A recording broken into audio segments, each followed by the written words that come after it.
Sounds like you've done this before. Welcome. Thank you for being with us today. We're broadcasting live from Park City, Utah, where I am. Mike is in New York City, which he is not normally in, but he's is there, thankfully. Alex, where are you? I'm in Minneapolis, Minnesota. Minneapolis. Adam? Washington, D.C. Washington, D.C. So thank you all for joining us today. We're super excited. I just recently got to know Mike. I know some of the people by reputation that are involved in this project, and there's a lot of interesting information we're going to cover today. As you participate in the webinar today, it's going to be a fireside chat type of Q&A interview, and then in a week or so, we're going to be doing a formal pitch. So as you learn what you're going to learn today, if there's anybody in your world or your community that you think would benefit from learning what you learned today, you're most welcome to include them or put them in touch directly with Mike going forward. This Family Office Insights Luminary series is designed to tell us a little bit about what Mike and company are doing, and then the intent is to raise capital for the project. So with that, thank you all for being here. Please put your questions in the Q&A in the chat box. We can't hear or see you, but we welcome your questions, and we'll get to as many as possible, as we have a lot of people joining us today. So with that, Mike, welcome. Thank you for doing this with us. Yeah, thank you for having us. Appreciate it. You bet. You want to give us a little background? Give us background on you, and then we'll go after introductions into the background of the project. Okay. So I am normally a resident of Virginia. I live about an hour from the site. I'm the founder of the project. I've been working on it full-time since January of 2019. I'm not a real estate developer by trade, and it is a choice that I've made based on both the tremendous opportunity that I see and my belief that there's a mission that this project can serve that is holistically good for humanity, especially being 90 minutes from Washington, D.C. So I was 15 years prior to that on Wall Street managing long-short equity capital within a hedge fund construct. And 10 years prior to that, I was in management consulting, and I graduated from Cornell with a degree in engineering. So Nice, thank you. Alex? I'll give you both background, a little bit on myself, and then on the person that I represent. So my name is Alex Lawler. I'm a CPA, MBA by training. I was in turnaround consulting for 10 years, then left that world in manufacturing and went into helping an individual by the name of Ron Carson. Ron was a financial advisor in Omaha. Over the last 30 years, he built an RIA serving 50,000 families. They just crossed over 35 billion in AUM. They're on the leading edge of wealth management, and they just got an investment 2 years ago from Bain Capital. Ron's in the process of stepping down. That's public now, and really focusing his efforts on where he wants to go next. Ron's focused on conscious capitalism. He's transitioning Carson into a B Corp, and that's where, as you'll see, this project really fits. So I'll save kind of the rest of maybe why till later, but everything that Mike just shared, Ron echoes in spades. Nice, thank you, Alex. Adam? Hi, my name is Adam Gollins. I've been in the hospitality space for about 25 years. The company I work with and I lead has been a hotel management company for about 30-ish years. We are an investor in this project. We will be the operator of this project. We just love everything about this project. And so it is the largest investment the management company has ever made in the project. And that's really just because we believe there's a lot of open space here. Nice, super helpful. So I know all the background that you've provided to me, Mike, and I think it's fascinating the way this came about, and that you've located this, what I think amounts to is like a square mile of property. Like, I don't know what the numbers, but is that about right? Um, so let's start from the beginning and talk about what caused you to want to do this. Yeah, so I'll try not to go too much into my personal history, but between 2010 and 2018, my wife and I found that we were getting caught in what I now call, I didn't realize it at the time, what I now call the chronic condition vortex. So chronic conditions are things that last with you for more than a year, right? This chronic conditions really didn't exist 100 to 150 years ago. They didn't exist. They really started to ramp up during my generation. So 1985, about 11% of people had a chronic condition. 2005, 56% of people, right? Now it's over 65% of people. So this is obesity, it's depression, it's anxiety, it's allergies, it's autoimmune disease, it's arthritis, it's Alzheimer's, it's heart issues, it's autism, diabetes, certain cancers, MS, Parkinson's, et cetera. And so between 2010 and 2018, as we were stuck in this world, we really got aggressive. I'm a type A hard worker, and really took our care into our own hands. The healthcare world wasn't meeting our needs. And so we started going to places like Arizona, California, Costa Rica, Tulum, Mexico, to engage in what I now call self-care as a complement to the healthcare network industry. So healthcare being sick care, being reactive, generally not being effective because we're not solving our problems. Self-care being proactive, being driven by the individual, understanding our needs, and taking agency and ownership for getting out of this vortex. And so as we started engaging in these practices, it wasn't just that they were solving discrete problems. They were making our whole body feel better, our mind, body, spirit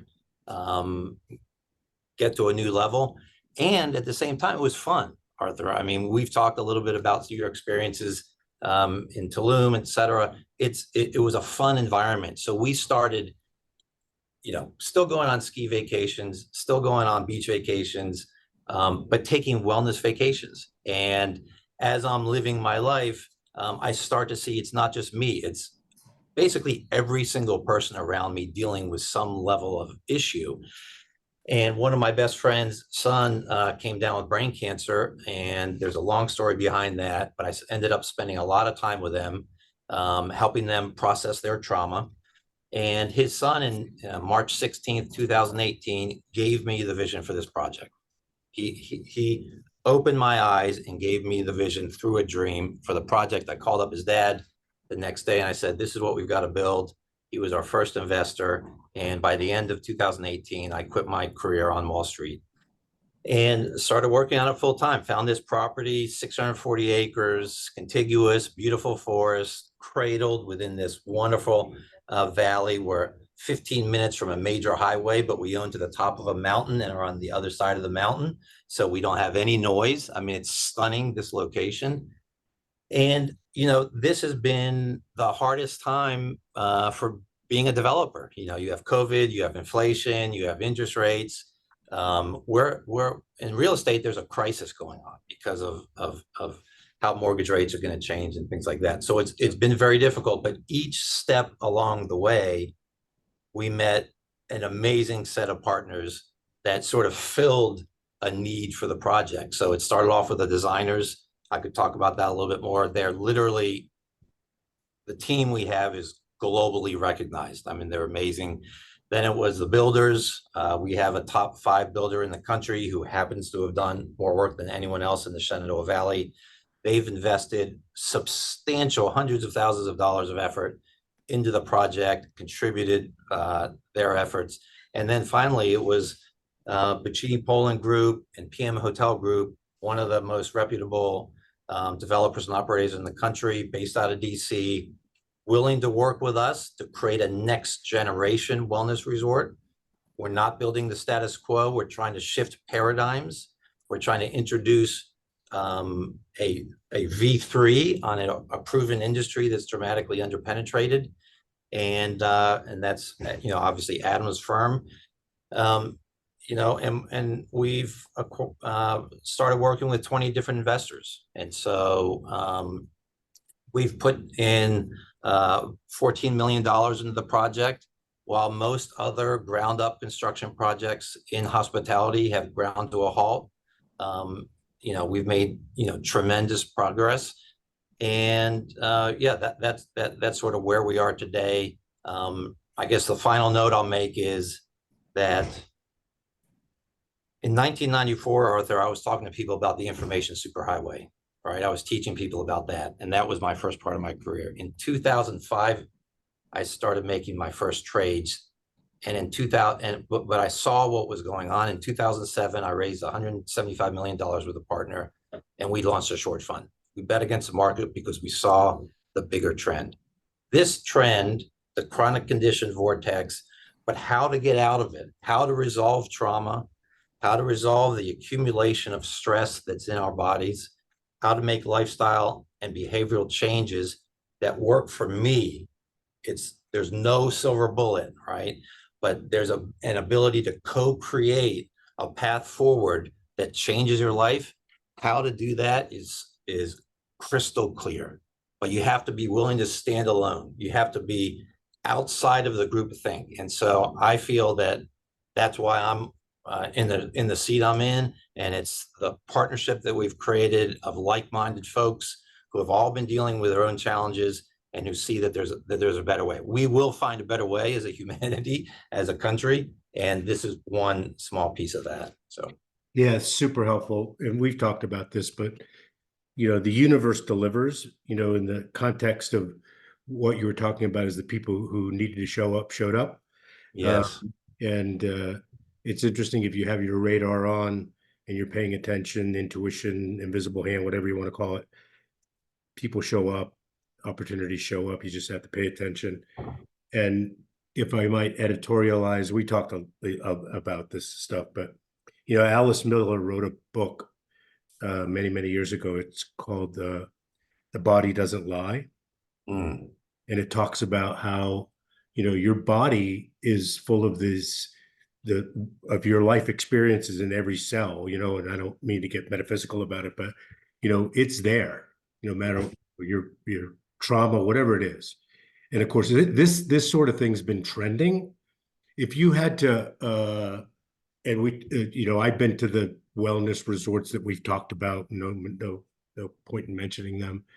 And if you had to say where this lands, and maybe it is the new paradigm between, hey, I'm going to go to Burning Man and take my mask off, or I'm going to go to Tulum and party all night and do ayahuasca and mushrooms and all that kind of stuff, or I'm going to go to a private journey, and I'm not saying that any of this is yours, but where does this fit into that sort of continuum of what people are looking to help them in their life journey to just be better stabilized with themselves? Yeah, I would say it's a sort of a next generation version of the Miraval or Canyon Ranch. And so Canyon Ranch has been around since the 80s, very physically oriented at first, but it's obviously grown and evolved, and they're actually putting more capital into opening another site in Texas. So it's a next generation version of that, which capitalizes on what we now know about trauma and what we now know about lifting out of the vortex. So the science has proven out the indigenous, the ancient practices and what role those have alongside modern technologies, right? So it's a combination of an existing model of destination spas with next generation thinking and a digital platform and the ability to co-create your journey based on your intention and things like that. So I think of it as a Miraval plus type of thing. Yeah. How much of it is we suffer from uh, uh, mass farming and nutrition deficient foods and uh, hypertension and sugar diabetes or diabetes pre and post.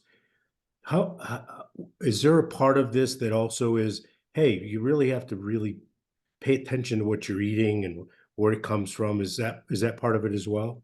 100%. And that's something that's missing at some of these other places. But it's also something that there's been a lot of growth in the last 5 years. So we're now able to offer precision nutrition. We're able to in a non-invasive way, say, what does Arthur need? Because everyone's different. You have certain deficiencies, and you also have different sensitivities. And so understanding in layman's terms how to adjust your diet, and then having cooking classes and having programming that helps you establish a new norm. And so just living example, my wife, we ate healthy, but it wasn't healthy for her. So for example, she had a mold buildup. So we're having mushrooms every week, and Yeah. she has a mold buildup, and it resulted in plantar warts on her feet and this massive inflammation where she'd had surgery on her foot. And as soon as we did the precision nutrition and found out some specific, oh, don't eat that healthy food because it's not healthy for you, Yeah. right? And so, Yeah. So Alex, can you bring us into how what you and Carson and company feel about what compelled you to jump over the line here? And while he's doing that, Mike, could you just throw up those pictures? I think it's really interesting what the renderings look like as well. yes, and just real quick to Sure. um, frame out the current capital stack and how Ron fits in, because he's a co-GP with me. Ron and I each put in 5 million, right? And then we have 18 other investors who have complemented that with 4. So that's the 14. And then Ron's committing another 5 when we close this next round. So unlike most real estate projects where the sponsor puts in 5 to 10%, we're putting in over 30%.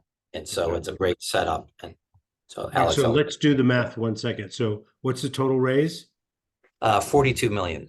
42 million on 170 so odd million project. Yes. So it's And 110 debt, yeah, 60-ish equity, and then 19 of that's done. So that's how you get the, got it. does that make sense? Yep, for sure. Thanks. Alex? Perfect. Ron really got interested in this project because as he's transitioned out of the wealth management space, he'll still have an active role, but he's had 3 big pillars that he's kind of charged his family office with addressing. And there's not enough money in the world to address these 3, but he wants to make his impact. And that's clean water for all, dealing with food scarcity as the population continues to grow. And you mentioned agriculture a little bit earlier, and refining some of the agricultural practices, and then dealing with our mental health crisis. This one, clearly fits the mental health crisis, but the way that Mike's really built and designed the project, really it hits all 3 of Ron's major pillars. You combine that with the fact that Ron's been on this personal journey over the last 5 years to really elevate his own personal consciousness, adopting, he's always been interested in wellness. He's always worked out. He's tried to eat right. But really over the last 5 to 10 years, he's really tried to figure out why we're here and why he's here and what he's called to do. And through this journey, he met Mike. And when Mike shared the project and shared the vision, Ron's a pretty astute investor and has been all of his life. And he's gone to a lot of the properties that you guys were talking about earlier, and realized that as you look at them, there's a lot on the West Coast, there's a lot in the South, but there's really nothing in that Mid-Atlantic area, especially for the huge population centers, and you combine that with, there's a lot of affluence in that area too. So there's, you combine those 2 things with all the demographics for experiential wellness, people wanting to integrate more, all the things that Mike talked about. And really the investment thesis was pretty easy for us both initially, and then the follow on. This has been a tremendous time in real estate and construction and development. And Mike's done a great job of continuing to value engineer the project without losing kind of the core tenets of what we set out to do. And that's, he could have cheapened it along the way. He didn't do that. He could have cut out, services and cut things out. He didn't do that. He worked hard and he figured out ways to do it. And like I said, we're fully behind him and fully committed to it. And I'll just add, Arthur, that Ron's company in 2021 got an investment. It was 100% owned by him, private, from Bain Capital, and it valued his business 3 years ago at over $1 billion, and they took a 30% stake. That's all public information on the initial press release. And since then, he's almost, I think, doubled the size of it. And so he is an amazing visionary. I can't speak more highly of his willingness to put his balance sheet behind the debt and really just to be supportive along the way during what's been, a challenging market. So when you say balance sheet behind the debt, meaning as a counterparty for the debt? Yeah, for handling the completion guarantee, Got the it. bad boy coverage, things like that. Yeah. And then obviously we're going to look to optimize the capital structure. Yeah, makes sense. Great. Thanks, Alex. Adam? Yeah, I mean, we got involved in this project for a variety of reasons, but I think primarily it's because Mike is just an awesome person doing the right things. It's very rare that you have a visionary, an analytical visionary. Those are two kind of unique skill sets to have. And so, when we invest or when we look at these things, it always comes down to the people, right? Totally. And Mike is kind of best in class when it comes to this stuff. So that's one. Two is we're local, so we totally understand the need within this market. Alex spoke a little bit about, there's a lot of discretionary income here. There is, but there's also a need for primarily like mental health here. This is a high stress, DC political scene, high stress place to be. And so we totally believe that there's a need, and from a financial perspective, this project will be great. But then it comes down to, we all like nirvana is when your professional life and your personal life and their purposes kind of merge and come together. And so this is an opportunity for that to happen. So this checks every box for us, and we're lucky. We're privately owned, right? Most big management companies of our scale are public or owned by private equity. So they have a very particular thing they're trying to accomplish. Get as much income in a short period of time so that you can sell or do whatever. We're privately owned. We will continue to be privately owned.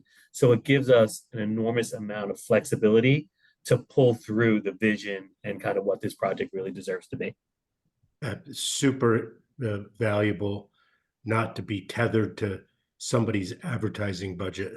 Yeah. Right. Hey, Arthur, just one other quick point. We really spent a lot of time analyzing whether we should be a brand or we should be a new brand. And the reality is Canyon Ranch and Miraval are the only wellness resorts, destination spas in the country with more than one site. And they only have 2 or 3, right? So we can encumber with a 30-year contract in a market that we know is going to continue to change over the next 10 to 15 years. You mentioned plant medicines earlier. They're going to legalize. You need to be on the cutting edge because this next generation, I didn't know about meditation or yoga. My sons are getting taught that, right? They're billion-dollar industries in meditation and apps and things like that. So Adam's firm, they're a top 15 hotel manager in the country. They manage 75, 80 hotels.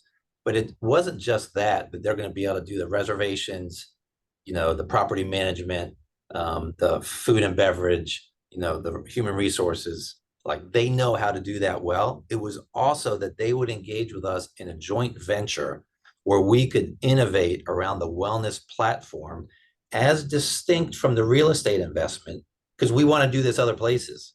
Yeah. So Six Senses outside of this country has like 16 or 17 sites, right? They still don't have one in America. This is a wide open space that we don't want to invent everything from scratch, right? Because that would introduce a lot of risk, but we have a partner who's willing to JV with us, right? And sort of step into the role of being part of an innovation platform, if that makes sense. Yeah, it does make sense. Adam, can you tell us for the group projects that you're involved in that might be recognized? And it's okay if you don't, but maybe a little bit of that. Yeah, I mean, we've done all different kinds of projects, both branded and independent hotels. We own and manage the Hotel DuPont in Wilmington, Delaware. We've done the first two Mottos by Hilton. We just, which both won kind of Hotels of the Year for Hilton.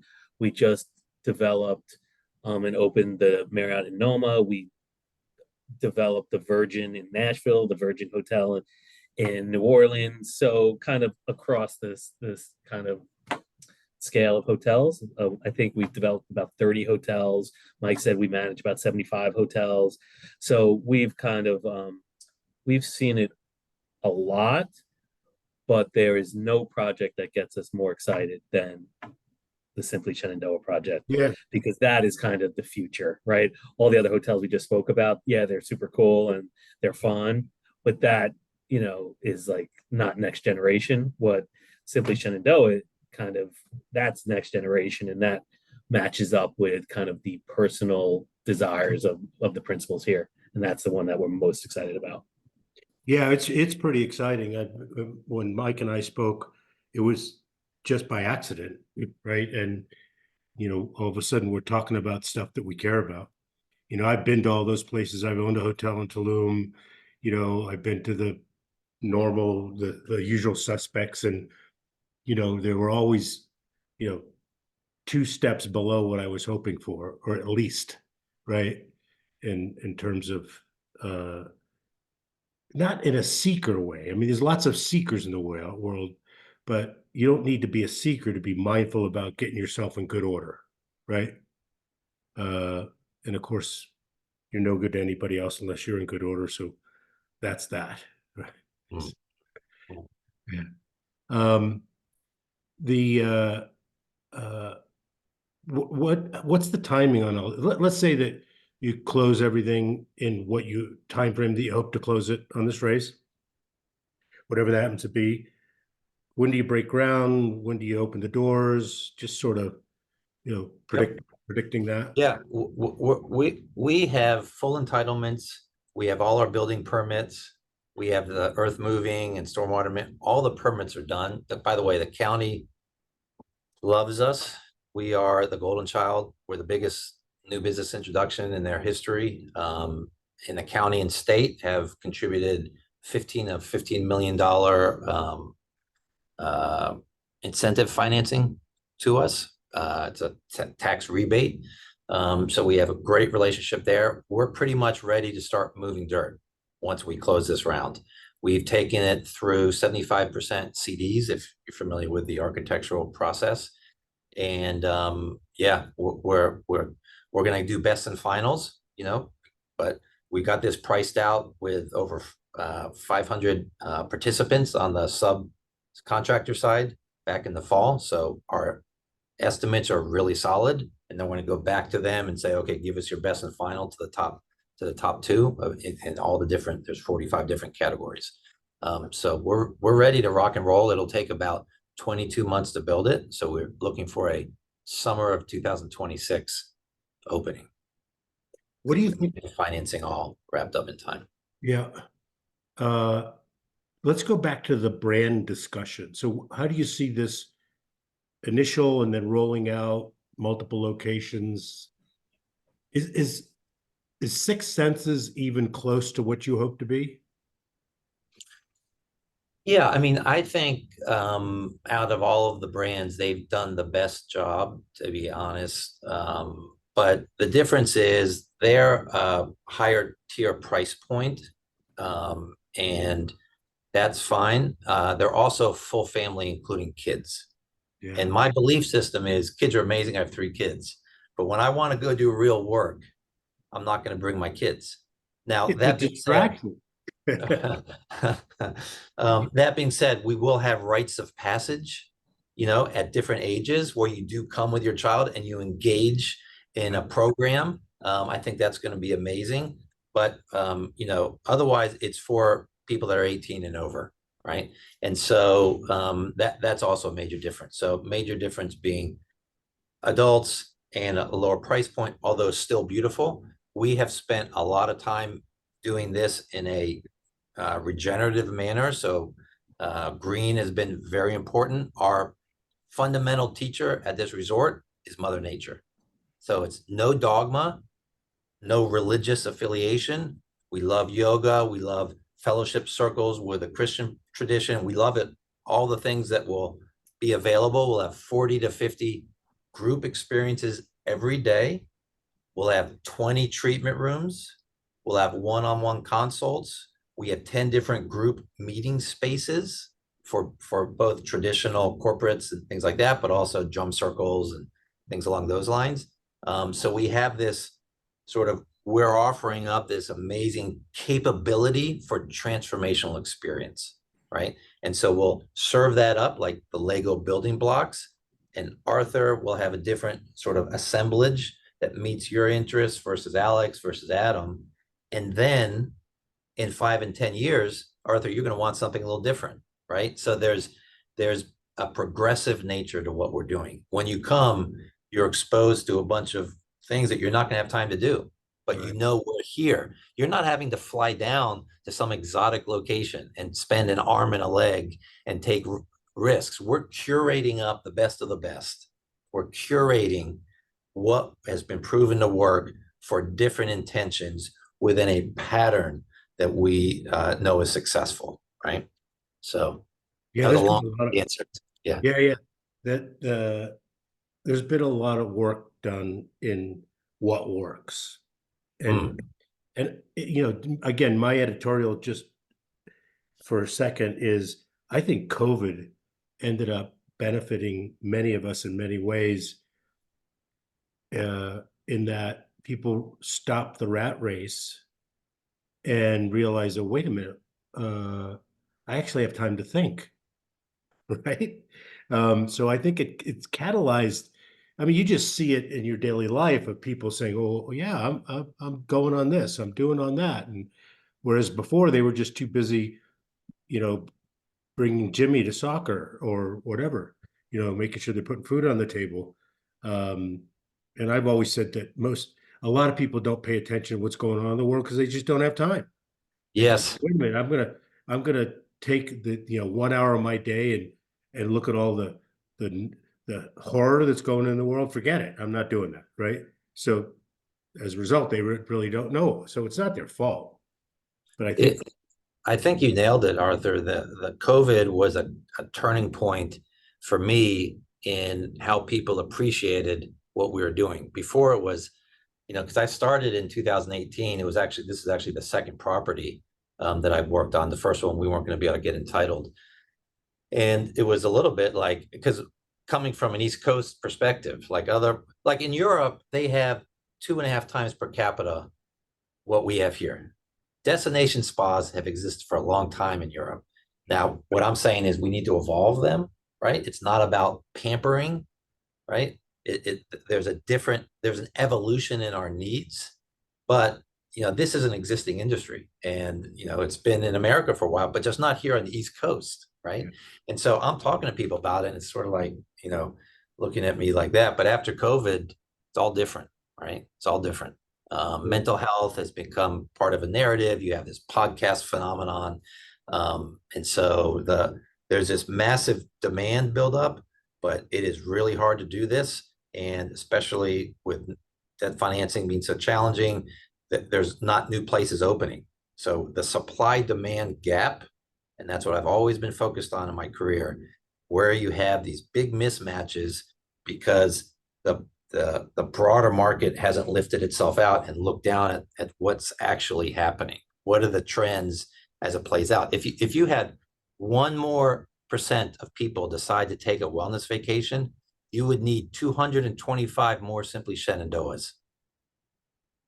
1% more. And we've got about a dozen Simply Shenandoah sized resorts in North America today. We've got lots of places that are 30 rooms that are retreats or ashrams or, other types of wellness retreats. But we still don't have a ton, but we have more of those. But there's only about 10 places our size. And so if you had 1% more people want to take it, it's ludicrous. Think about the number of hospitals, sick care versus the self-care. And so way out of whack. It'd be really, really good for society if we could start taking care of ourselves before we get thrown into the healthcare system. Yeah, I mean, I could go down the rabbit hole on what I've done, and we talked about this. I've been transcendental meditation since I was 17, and I had no idea what the hell I was doing, but because I was consistent in doing it, it delivered, right? It just was magical. And that's just one component of the whole thing, right? Yes. Teaching children from the beginning, that sort of thing is hugely valuable. So what's the, for the group here, you've got, I think you've got a deal room, you've got all the details, you've got everything that needs to be reviewed. You've made huge projects progress by having all the entitlements, which is, as you know, can be difficult. Is there anything in that area that's considered a resort like yours presently? Not really. No, I mean, there's Salamander, but they're really not a wellness resort. But they proved the market, exists, that's sort of west of DC. There's Nemacolins up in Pennsylvania. They're an old school place where you can do some wellness activities. But like where you can engage with 40 to 50 activities and where the focus is on durable change, right? It's not that you go somewhere, eat well, spend time in nature, have some fun and learn some stuff, but it's also that you're coming out of it with a new worldview, right? You have shifted the way you think about something in a meaningful way. And as a consequence, you've decided that you want to live your life differently. There's actually a neurophysiologic impact. You feel different, right? And then you decide, and we provide gentle abilities to put story and to put accountability around how you're going to change your life and why what you went through was valuable for you. Because we have all these coping mechanisms. For example, when I was 21, I never thought about it, but has affected my life now, but I was pushed down some stairs. And so I had a traumatic brain injury. I was in the hospital for ICU for 2 weeks. I had to learn how to talk again. But no one ever talked to me about, hey, that's going to have some consequence 20, 30 years later, right? And you mentioned earlier about the sort of the spiritual side. We now know like this very specifics. If you had an older brother that was kind of bullying you, or you got hit on your bike growing up or whatnot, your body prepared for that trauma and your muscles stay tense unless you process that trauma, unless you sort of shake it out. And our initial reaction is to hug someone. It's all right. Stop them from shaking, strap them down after a car accident. Right. And so releasing that tension, it's beautiful. I mean, I was my psoas muscle. This is just one example, but my psoas muscle, which is the largest muscle, one of the largest muscles in the body, back, spine to hip to pelvis, released doing a simple exercise. And I realized that I'd spent decades being a tight ass. Yeah. Literally. Yeah. I mean, after that release, I felt like I was floating. I know, it's And amazing, so, right? yeah, and what happens is your nervous system is saying to keep it tight. So your brain sees your nervous system lit up. So it says, oh, there's a problem. That's the core of PTSD, right? Yeah. I have a problem when there's really no problem. And there's different aspects of that. One of them I'm describing being sort of muscle related. And so we now know exactly how to release that. Yeah. It's piece of cake, but I mean, I don't want to trivialize it, right? But we shouldn't, I had to figure that out, we shouldn't have to figure that out. Well, we've made a lot of progress in that area. I can remember one of the first things when I went to a couple ashrams, uh, when, because I was always, I wouldn't say tense, but I was always like, aggressive, Taurus, going after it, running through walls, you know, eat what you kill type thing. And someone explained to me, when you lay down in bed, what do you do? So I just lay down in bed and go to sleep. He said, how about laying down in bed and melting into the mattress? Right? Because that was that simple. And again, there's lots more complexity to that and other things, but I never really thought about it that way. And it changed everything in many, many ways, right? Yes. Yeah, it's simple stuff, any of it. I'll share this one other thing just because I find it so simple, but it's so important. 0 to 6 years old, every day your brain fluid gets thrown on your brain. And that is what allows your brain to be so open. You learn how to talk any amount of languages that are in your household. You learn how to walk, you learn social cues, you learn everything with no instructions, basically, because your brain is wide open. The problem is you're also absorbing every single negative thing at the same time. And you're completely defenseless, right? You're your own little thing, and you develop behaviors that are survival oriented, and those go into your subconscious and they stay with you the rest of your life. So people think, oh, I don't have a trauma. Like I never thought of myself as having a trauma. I did actually have a traumatic brain injury, but I never thought of that. But even if you don't have some event, there are other little things. It's all relative. Even the fact that, cesareans have gone up 500% in one generation. We now have the worst birthing practices of any developed country in the world. And the stress that a mom feels affects that baby for the rest of their life. That is the highest impact point, is the middle trimester. So we're going to do amazing things for pregnant mothers. The number one cause of death for women within 2 years of their pregnancy is suicide or overdose. Well, I didn't know that. I can see it makes sense though, does it? Yes, that was non-existent Wow. 50 years ago. And so one of the things we're going to do is we're in advanced discussions with a major game-changing globally recognized groups of people that are going to be creating a gamification to help mothers. And they want a home. They're creating a World Cup of Healing, and they want a place to do that. And we're going to be that partner. Still finalizing those details, but we have these growth hacks, and we're gonna choose the highest impact areas because science has told us what those are, right? Totally. Just a couple questions from the group. Where, if you had to predict where, and is there a second one or a second and third one, and where would they be? Do you have any sense of that yet? We are in discussions. We've had lots of people come to us. We can't get ahead of ourselves and get over our skis, right? Sure. We've got to get this one financed, and then the construction into a slipstream of execution before we get serious about another one. But yeah, there's people like the inbound. Now that we actually have a reputation now, some of our board members are, recognized across hospitality, that all three of them are. And so, there's a great need on the East Coast. There's need in the Northwest. There's more need in the middle of the country.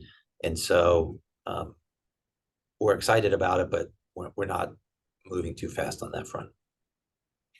If you had to make a comment about now that people are aware that you're doing it, is the inbound interest more or less of what you expected, encouraging? Can you comment about that? You know, people just say, hey, hurry up and build it, I'm on my way. Are you talking about people who would be guests? Yes. It's stunning. You know, I probably talked to like 1,000 over the years, 1,000 different families in the Mid-Atlantic area, and people are, you know, we already have like over 150 people have said they want to work for us. We're, you know, the need is so massive in the Mid-Atlantic, and you know, I held a little event on the total solar eclipse. I invited like 10 people, and 55 people showed up Yeah. to watch a solar eclipse. I mean, just a little tiny example of that. So we have to execute, and I don't want to minimize execution, but demand is not something I'm strategically concerned about. Yeah. Good. I have the document, but can you talk a little bit about your board? Yeah. So we have 3 members today, and we plan on adding members with the limited partners that are going to join us. The 3 today are Steve Haggerty. Steve and I have been working together for the last 3 years. He goes back 30 years with Dave Pullen, which is Adam's firm. He's a Cornell hotel graduate. He was in the C-suite at Hyatt for 12 years. And he's left that world because he had substantial autoimmune challenges, and he realized he needed to fix himself. And then he's now committed his career to this industry. Jonathan Langer was at Goldman Sachs, global head of hospitality. Similar story, goes through life and recognizes the value in what we're doing, and now runs a private equity firm, and he's helping us, you know, pull together all the pools of capital. And then the third is Dave Pullen, which is from Buccini Pullen Group, which is Adam's firm. And so those are the 3 board members. I wanted to mention one other thing, Arthur, that I don't want to not have on the call, which is we've had you know, the project's been underwritten by Piper Sandler, which is a $2 billion plus public company. We've had a $205 million valuation, you know, 100+ page report by an independent third party that was hired by a bank. And in those scenarios, the traditional industry forecast is that you're about 35% empty, right? We're going to do something with those rooms, right? So we've created an endowment.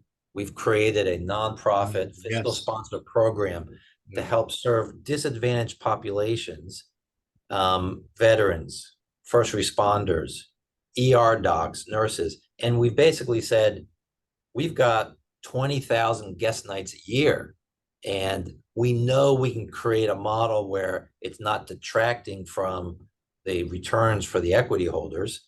And let's figure out who our final investor base is and align our endowment program with their philanthropic interests. Yeah. So if one of the people on the call is an investor and their, you know, father was a veteran and they also have a big philanthropic arm benefiting veterans, then we'll align with that. So we really think that there's a tremendous halo effect we'll get from a business perspective. It's the right thing to do. We're excited about it, and we haven't locked in on who the disadvantaged population recipients of these scholarships will be, but I wanted to make sure that was mentioned. Can you imagine being a police officer right now in this world? Oh, I mean, it was always the thankless job, but now, you know, anyway, it just firefighter, police officer, first responder, nurse, you know, let's just go down. When you have trauma, your mind does not connect to the executive planning function. It does not connect with the ability to step back, have empathy, be able to listen, be able to sort of analyze how to best handle any situation. It's not possible. You're in a survival. It goes right. Yeah. Yeah, right to your brainstem and into action. And so there's doing this in a way where we're demonstrating right outside of Washington, D.C., and we're also bringing the political, like we have a whole suite of different consulting firms that are change management specialists serving the DoD, former CIA head of chief learning officer, et cetera, that we're going to be working with to try and, uplift everyone, right? Yeah, just you'll be interested to know this. We do a series of uh, current event type things with friends of mine that are former agency people, CIAs, and so forth. Really, really interesting group of people. And Friday we have a former agency and CIA group coming on with my friend that was in the CIA, talking about what's going on in the Middle East. But it's always enlightening to see these people who have lived in crazy places in their careers doing clandestine operations, right? And their view on not only current events but the world. It's how could Yeah, you and have trauma, right? what one of the biggest pushes behind the legalization of plant medicine has been veterans, and it's both sides of the aisle are supporting it. I mean, Governor Rick Perry, ex-Governor Rick Perry, major spokesperson, because it's saving lives. Every single serviceman has some form of PTSD, and it's not just the individual; it's a whole cultural shift. I mean, why do we have a Department of War? Why don't we have a Department of Peace? Yeah, right. We need to have departments of defense, departments of war secretary. I mean, like you can see now we're in this transition zone after 200 years of industrializing in the information age, where we're going to be transitioning to an uplifted way of living, and we need to insert that into our culture, and that's part of what we're going to be a catalyzer for. I think that's really important. Look, if you follow the money, you usually can dissect what's going on, and where you stand often depends on where you sit, type thing. And so, we know that there's an industrial war complex. We know, like again, you don't have to pay attention to it, but if you do, it's pretty obvious what's going on. Uh, Yes. uh, there was a great mushroom guy on Joe Rogan the other night. He's the guy that did the Netflix special about Fantastic Fun Guy. Paul Stamets. Yeah, just amazing, amazing interview. Aside from that Netflix special, which is crazy. Yeah, well, we can go down that rabbit hole forever too. Um, well, I really appreciate this. I'm excited for you. I'm just so glad our paths crossed for many reasons. And let's see if we can't rally some folks and get some financial support. And it'd be nice Yeah. if they were like-minded. Yes, Arthur, I'm very grateful. You get what we're talking about, and I believe that you'll have some people, who align behind that. And we're looking for paradigm shifters. We're looking for people willing to be unconventional, not doing anything illegal. This is a business, but the greatest spark of change ever of any form of organization or capitalism is or economy is capitalism. Yeah. And so this is a great tool, and we hope to find people that are bold and want to be aligned with this type of offering. And it's not a small amount of money, but that's a benefit of real estate. I mean, this real estate value here is substantial, but then we get the growth platform and we get the public good, the endowment component, the services side. It's about wellness. So Yeah, that's and the why I'm branding. giving everything up, for this. It was financially, I was making much more money running money Yeah, for right. Totally. in a hedge fund. But No, it's a noble pursuit. And look, the I see the path that the branding could be. Yeah, of course I went there. Yeah. We go 4 times a year. We go twice a year. Yeah, of course I do. So for do you change guys, makers. yeah. Alex, Adam, you want to close up with just no pressure. I just want to give you an opportunity to say something if you wanted to. This is Mike is talking about all the kind of the good that this project is going to do, and it does. But at the end of the day, a lot of it does come back to the economics. And I was a CFO before I was doing this, right? And even with, like, to me, it's like you get the best of both worlds. You're doing something that's going to help you all personally. It's going to help the community, but it also is just a good investment at the end of the day. So I think it checks like every box. Capitalism is good. I do believe that. Yeah. Alex? No, I'd kind of echo what Adam said, that Ron always said he's looking for the next. And that's where this project kind of, again, you couldn't have put a bullseye on it any better. And frankly, when he visited the site, he was blown away.